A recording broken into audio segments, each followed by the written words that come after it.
Spirit of the ടൈംസിലെ the future of entertainment Anthony Smith ഈ പാഠത്തിലെ ചോദ്യോത്തരങ്ങൾ ഡിസ്കസ് ചെയ്യായിരുന്നു പാർട്ട് 1. പാർട്ട് 2 നമ്മൾ ഡിസ്കസ് ചെയ്യുകയാണ്. പാർട്ട് 2 നമുക്ക് എന്താണ് ഡിസ്കസ് ചെയ്യാനുള്ളത്? മറ്റൊന്നുമല്ല, ഇതിൻ്റെ ഏത് രീതിയിലാണ് ചോദ്യങ്ങൾ വരിക ഈ ഭാഗമാണ് നമ്മൾ ഡിസ്കസ് ചെയ്യുക. Read the excerpt and answer the questions. So there are two parallel trends. അപ്പോൾ 2 പാരലൽ ട്രെൻഡുകൾ വിനോദ മേഖലയിൽ വരും. വെർച്വൽ റിയാലിറ്റി അടക്കമുള്ളത് ഒരു വശത്ത്, പിന്നെ ഒരു വലിയ ഗ്രൂപ്പ് ആസ്വദിക്കുന്ന ഒരു പൊതുജന ബാഹുല്യമുള്ള ഒരു വലിയ പരിപാടി എന്ന നിലയിൽ വിനോദം വളരും. ഈ 2 രീതികളും ഇൻഡോറും ഔട്ട്ഡോറും ഒക്കെ വിനോദം വളരുന്നു എന്ന് പറയുന്ന രീതി. Which are the two parallel trends according to Anthony Smith? Anthony Smith points out that there will be 2 parallel trends in the entertainment field of the future. ഭാവിയിലെ വിനോദ മേഖലയിൽ 2 സമാന്തര പ്രവണതകൾ തീർച്ചയായും ഭാവിയിൽ ഉണ്ടാകുമെന്ന്. One will be the big communal experience with stylish venues aided by technology. സാങ്കേതിക തികവ് കൊണ്ട് നിറഞ്ഞ ആകർഷകങ്ങളായ വേദികൾ ഭാവിയിൽ ഉണ്ടാകും എന്ന് അദ്ദേഹം പ്രവചിക്കുന്നു. Movies, amusement parks and operatic performance belong to this group.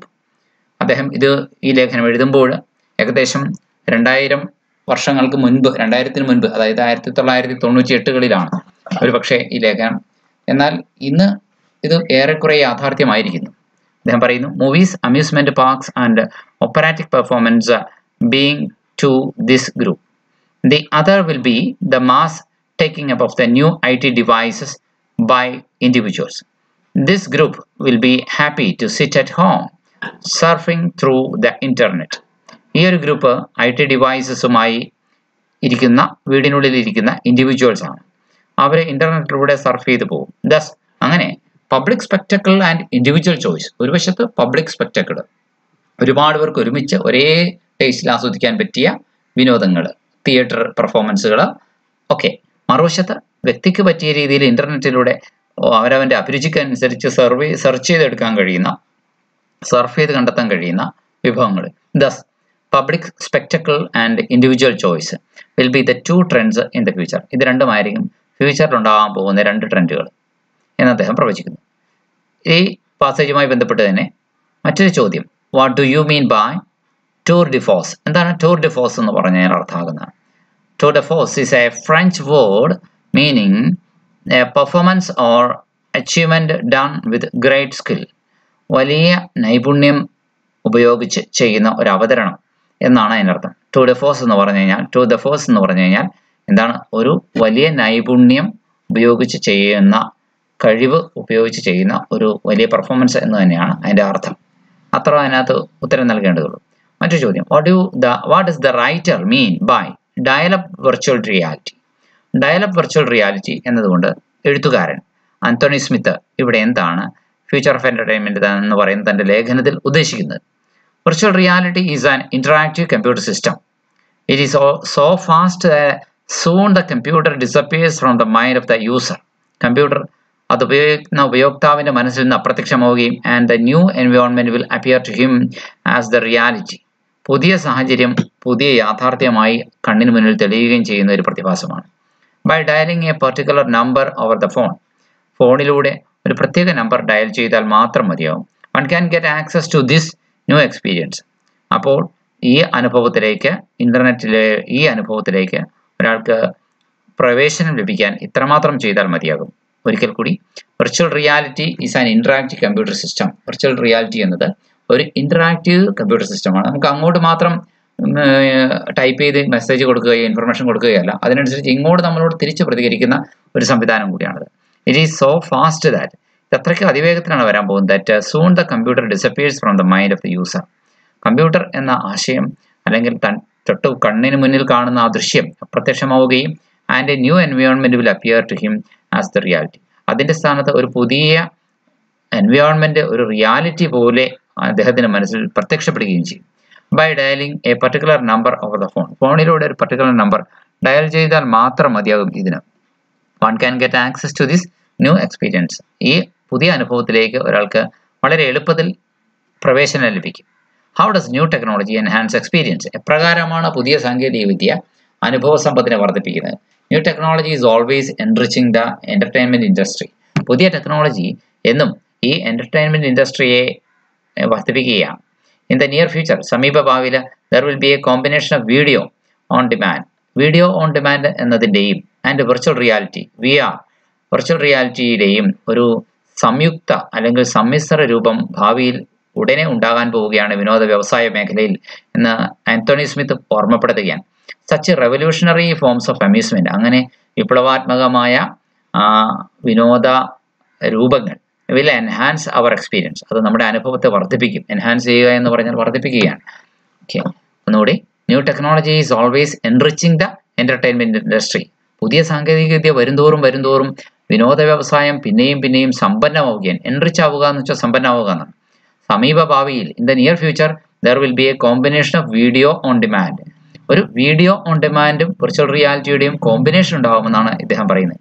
Such revolutionary forms of amusement, അത്തരത്തിലുള്ള വിപ്ലവകരമായ വിനോദ രൂപങ്ങൾ നമ്മുടെ അനുഭവത്തെ വർദ്ധിപ്പിക്കും. Will enhance our experience. Enhance എന്ന് പറഞ്ഞാൽ വർദ്ധിപ്പിക്കുക. ഇനി ഷോർട്ട് ആൻസർ ആണ്, അല്ലെങ്കിൽ പാരഗ്രാഫ് ആൻസർ ആണ്. Answer in about 50 words. Has the entertainment conceptualised home now, reconceptualised home now. ഈ വീട്, ഭവനം എന്ന് പറയുന്ന ഒരു സങ്കല്പത്തെ ഇന്ന് വിനോദം പുതുക്കി നിശ്ചയിച്ചിട്ടുണ്ട്, പുതിയ സങ്കല്പമാക്കി മാറ്റി തീർത്തിട്ടുണ്ടോ എന്നാണ് ചോദ്യം. At the end of the 20th century, 20ാം നൂറ്റാണ്ടിന്റെ അവസാനത്തിൽ, entertainment has taken over the home and changed its organisation completely. വിനോദം എന്ന് പറയുന്നത് വീടിനെ വല്ലാതെ മാറ്റിമറിച്ചിരിക്കുന്നു, അതിന്റെ ഘടനയെ വല്ലാതെ മാറ്റിമറിച്ചിരിക്കുന്നു. Television has become an essential part of everyday drawing room in every country. എല്ലാ രാജ്യത്തും ടെലിവിഷൻ എന്ന് പറയുന്നത് നമ്മുടെ ഡ്രോയിങ് റൂമിലെ ഒരു ഭാഗമായി മാറിയിരിക്കുന്നു. ഇൻ ദ ബിഗിനിങ്, തുടക്കത്തിലെ television programmes were made for the all family. Television പരിപാടികൾ മുഴുവൻ കുടുംബത്തിന് വേണ്ടി നിർമ്മിക്കപ്പെട്ടവയായിരുന്നു. ഇൻ ദ 50s, 50കളിലെ family was the main concern of the producers. കുടുംബം എന്നത് നിർമ്മാതാക്കളുടെ പ്രധാന ശ്രദ്ധാകേന്ദ്രമായിരുന്നു. പക്ഷേ ബട്ട് ബൈ ദ 60s, 60കളിൽ, a discontented young generation was struggling. ഒരു അസംതൃപ്തരായിട്ടുള്ള പുതിയ തലമുറ വല്ലാതെ പ്രയാസപ്പെടുന്നത് കാണുകയാണ്. എന്തിന്? To escape from the chains of the homes, വീടിന്റെ കെട്ടുപാടിൽ നിന്ന് രക്ഷപ്പെട്ട് പുറത്തേക്ക് ഇറങ്ങാനായിട്ട്. Naturally their tensions and frustrations, അങ്ങനെ സ്വാഭാവികമായി അവരുടെ മാനസിക സമ്മർദ്ദങ്ങളും പിരിമുറുക്കങ്ങളും found their way into the television programmes, അങ്ങനെയാണ് ടെലിവിഷൻ പ്രോഗ്രാംസിലേക്ക് വഴി കണ്ടെത്തിയത്.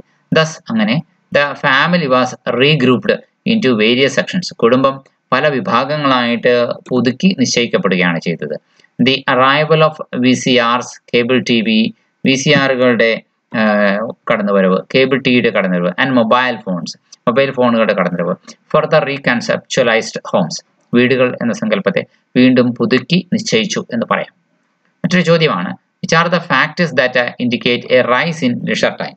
നമ്മുടെ വിശ്രമ സമയത്തിൽ വല്ലാതെ ഒരു ഉയർച്ച ഉണ്ടായിരിക്കുന്നു, ഇതിനെ സ്വാധീനിച്ച ഘടകങ്ങൾ എന്തൊക്കെയാണ് എന്നാണ് ചോദിക്കുന്നത്.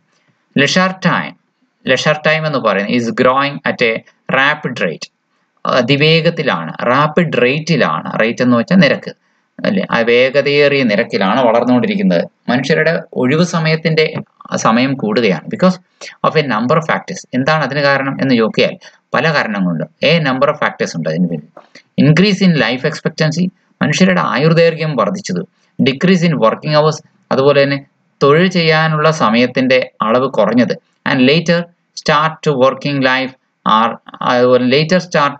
ലൈഫ്, ജോലിയിൽ എല്ലാവരും വൈകിയാണ് പ്രവേശിക്കുന്നത്. തൊഴിലില്ലായ്മ കൊണ്ട് ഏറെ നാൾ പരിശ്രമിച്ചു കഴിഞ്ഞതിന് ശേഷമാണ് ഒരു ജോലി ലഭിക്കുക. ഇതുകൊണ്ടൊക്കെ are some of the reasons for all these. അപ്പോൾ മനുഷ്യന് വിശ്രമ സമയം കൂടുതൽ കിട്ടുന്നു, തിരക്കില്ലാത്ത സമയം അഥവാ ധാരാളം ഒഴിവ് സമയമുള്ള അവസ്ഥ മനുഷ്യ ജീവിതത്തിൽ കടന്നു വന്നു. In every day society, old men and woman R on the increase, സ്ത്രീകളും പുരുഷന്മാരുടെയും എണ്ണം വർദ്ധിച്ചിരിക്കുകയാണ്. വിതിൻ 20 years, 20 വർഷത്തിനുള്ളിൽ 1/3 of the population will be over the age of 55. നമ്മുടെ ആകെ ജനസംഖ്യയുടെ 1/3 55 വയസ്സ് കടക്കുമെന്ന് പറയാം. People might live for 25 years after റിട്ടയർമെന്റിന് ശേഷം ആളുകൾ ഒരുപക്ഷെ 25 വർഷം ജീവിച്ചേക്കാം. ഓൾ ദിസ് ഷോ ദാറ്റ്, ഇതെല്ലാം കാണിക്കുന്നത്, അതായത് a large section of the population will be sitting at home without work. നമ്മുടെ ജനസംഖ്യയുടെ ഒരു വലിയ വിഭാഗം ജോലിയൊന്നുമില്ലാതെ വീട്ടിൽ വെറുതെ ഇരിക്കും. ഫോർ ദോസ് ഹു വർക്ക്, അങ്ങനെ ജോലി ചെയ്യുന്നവർക്ക് the maximum working hours will be just 35 hours per week. പരമാവധി ജോലി ചെയ്യാൻ ഉള്ള സമയം എന്ന് പറയുന്നത് വെറും ആഴ്ചയിൽ 35 മണിക്കൂർ മാത്രമായിരിക്കും. They will get 10 weeks of holiday every year. എല്ലാ കൊല്ലവും 10 ആഴ്ചത്തെ ഹോളിഡേ കിട്ടാറുണ്ട് എന്ന് പറയും. The average number of working years will be 35. അതായത് ജോലി ചെയ്യാനെടുക്കുന്ന ആകെ ശരാശരി വർക്കിംഗ് ഇയേഴ്സ് എന്ന് പറയുന്നത് ഒരു മനുഷ്യന് 35 വർഷമാണ്. ദ 20 years ബിഫോർ ദാറ്റ്, ആ 35 വർഷത്തിനിടയിൽ മുൻപുള്ള 20 വർഷം, ആൻഡ് 25 years ആഫ്റ്റർ, ആ 35 വർഷത്തിന് ശേഷം 35 വർഷം ജോലി ചെയ്തതിനു ശേഷം ബാക്കിയുള്ള 25 വർഷവും വിൽ ബി ഇൻ എഫക്റ്റ്. ആ സമയം ഫലത്തിൽ ലിഷർ ടൈം ആയിരിക്കും എന്നാണ് പറയുക. ഓക്കെ, അപ്പൊ 20 വർഷം ജോലിക്ക് മുൻപ്, അതുപോലെ 25 വർഷം ജോലിക്ക് ശേഷം, മൊത്തം 45 വർഷം ഒരാൾക്ക് ലിഷർ ടൈം കിട്ടും എന്നും 35 വർഷം മാത്രമാണ് അയാൾ അതിനിടയിൽ പണിയെടുക്കുന്നത് എന്നുമാണ് ആശയം. ഇനി മറ്റൊരു ചോദ്യമാണ്, what are the predictions that Smith makes for the 21st century? 21ാം നൂറ്റാണ്ടിന് വേണ്ടിയിട്ട് എന്തൊക്കെ പ്രവചനങ്ങളാണ് ആന്റണി സ്മിത്ത് പറയുന്നത്? Smith predicts that there will be revolutionary changes in the entertainment sector of the future. ഭാവിയിലെ വിനോദ മേഖലയിലെ വിപ്ലവകരമായ ഒരു മാറ്റം ഉണ്ടാവുമെന്ന് സ്മിത്ത് പ്രഡിക്റ്റ് ചെയ്യുന്നു. Life expectancy will be higher and people will have more leisure time for entertainment. ആളുകൾക്ക് കൂടുതൽ വിശ്രമ സമയമാണ് ലഭിക്കുക വിനോദത്തിന് വേണ്ടി. The media will educate the public into a desire for more entertainment and more satisfaction. മാധ്യമങ്ങൾ തീർച്ചയായിട്ടും പൊതുജനങ്ങൾക്ക് കൂടുതൽ ലിഷർ ടൈം വേണമെന്നും കൂടുതൽ എന്റർടൈൻമെന്റ് വേണമെന്നും പറയുന്ന രീതിയിൽ പരസ്യങ്ങൾ ചെയ്യാൻ തുടങ്ങും. ദ മീഡിയ വിൽ എഡ്യൂക്കേറ്റ്, അങ്ങനെ പഠിപ്പിക്കും ജനങ്ങളെ. The public into a desire, അങ്ങനെ ആളുകളിൽ അങ്ങനെ ഒരു അഭിലാഷം ജനിപ്പിക്കും. For more entertainment and more satisfaction, കൂടുതൽ എന്റർടൈൻമെന്റ് നിങ്ങൾ ചെയ്യൂ, കൂടുതൽ സാറ്റിസ്ഫാക്ഷൻ നേടൂ എന്ന രീതിയിൽ ആളുകളെ പഠിപ്പിക്കും മാധ്യമങ്ങൾ. People will have more choices for their selection. ആളുകൾക്ക് അവർക്ക് ഇഷ്ടമുള്ള അഭിരുചിയിലുള്ള വിനോദം തിരഞ്ഞെടുക്കാൻ ഒരുപാട് ചോയ്സ് ഉണ്ടാവുകയും ചെയ്യും. ഇൻ ദ എന്റർടൈൻമെന്റ് ഫീൽഡ്, വിനോദ മേഖലയിൽ there will be 2 trends go to the public places. 2 ട്രെൻഡുകൾ ഉണ്ടാകും. ഒന്ന് go to the public places for amusement, ഒന്ന് ഇതാണ് പൊതുസ്ഥലങ്ങളിലേക്ക് അമ്യൂസ്മെന്റിന് പോവുക എന്നതാണ് ഒരു ട്രെൻഡ് എന്ന് പറയുന്നത്, go to the public places for amusement. രണ്ടാമത്തേതെന്ന് പറയുന്നത് എൻജോയ് ഇൻഡിവിജ്വൽ അട്രാക്ഷൻസ്. ഓരോ വ്യക്തിയും അവനവന്റെ അഭിരുചിക്ക് അനുസരിച്ച് ഇന്റർനെറ്റ് ഉപയോഗിച്ച് ഓരോ താല്പര്യങ്ങളിലേക്ക് കടക്കുക എന്നത്. ഇങ്ങനെ 2 തരം കാര്യങ്ങളായിരിക്കും ഭാവിയിലെ എന്റർടൈൻമെന്റ് ഫീൽഡിൽ ഉണ്ടാവാൻ പോകണമെന്ന് അദ്ദേഹം പറയാം. Computer devices like virtual reality, കമ്പ്യൂട്ടറുമായി ബന്ധിപ്പിച്ച ചില ഉപാധികളാണ് വെർച്വൽ റിയാലിറ്റി എന്ന് പറയുന്നത്. That will be available on finger tips, അത് വിരൽത്തുമ്പിൽ ലഭ്യമാകും. ഇൻ ദ നിയർ ഫ്യൂച്ചർ, സമീപ ഭാവിയിൽ a combination of video on demand, ആവശ്യമനുസരിച്ചുള്ള വീഡിയോയുടെ ലഭ്യതയും, ആൻഡ് വെർച്വൽ റിയാലിറ്റി, അതുപോലെ തന്നെ ഈ ഇലൂഷൻ അഥവാ വെർച്വൽ റിയാലിറ്റി എന്ന് പറയുന്ന കോമ്പിനേഷനും കൂടി ഒരുമിച്ചൊരു സാധ്യത അദ്ദേഹം പറയുകയാണ്. Available on dialling up A number, വെറുതെ ഒരു നമ്പർ ഡയൽ ചെയ്താൽ മാത്രം ഇവിടെ സമ്മിശ്ര രൂപം നിങ്ങൾക്ക് മുമ്പിൽ തെളിയും എന്ന് അദ്ദേഹം പറയും. What are Smith's comments on the compact disc? സിഡികളെ കുറിച്ച് സ്മിത്തിന്റെ അഭിപ്രായ പ്രകടനങ്ങൾ എന്തൊക്കെയാണ്? The arrival of compact disc or CD in the musical field has revolutionized our concept of sound. ശബ്ദം എന്ന ആശയത്തെക്കുറിച്ചുള്ള നമ്മുടെ സങ്കല്പം തന്നെ അത് വിപ്ലവകരമാക്കി മാറ്റിക്കഴിഞ്ഞിരിക്കുന്നു CD അഥവാ കോമ്പാക്ട് ഡിസ്ക് വന്നെത്തിയതോടുകൂടി എന്ന് ആന്റണി സ്മിത്ത് പറയുന്നു. The CD is the result of long search for the perfect illusion in sound. ശബ്ദത്തിന്റെ മേഖലയിൽ പരിപൂർണതയുള്ള ഒരു സാധ്യത തേടി ഏറെ നാളുള്ളത്തെ അന്വേഷണത്തിനും അല്ലെങ്കിൽ ഗവേഷണത്തിനും ഒടുവിലാണ് നമ്മൾ CD കണ്ടെത്തിയത്. The listener feels that he is not listening to a recording. താൻ ഇപ്പോൾ ഒരു recording കേൾക്കുകയല്ല, but enjoying music directly from the source.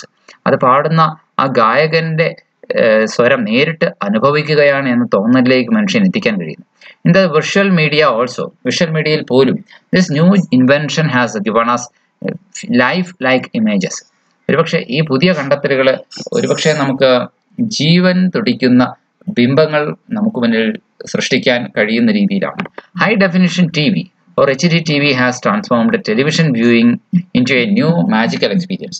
HD TV television കാഴ്ച എന്ന അവസ്ഥയെ ഒരു മാന്ത്രികാനുഭവമാക്കി രൂപാന്തരപ്പെടുത്തിയിരിക്കുന്നു. The compact disc has made light, sound and images more convincing and real. ഈ compact disk അഥവാ CD വെളിച്ചം, ശബ്ദം, പ്രതിബിംബങ്ങൾ ഇവയൊക്കെ കൂടുതൽ നമുക്ക് ബോധ്യപ്പെടുന്ന രീതിയിൽ യാഥാർത്ഥ്യബോധത്തോടെ കണ്ണിന് മുന്നിൽ എത്തിച്ചു തന്നിരിക്കുന്നു.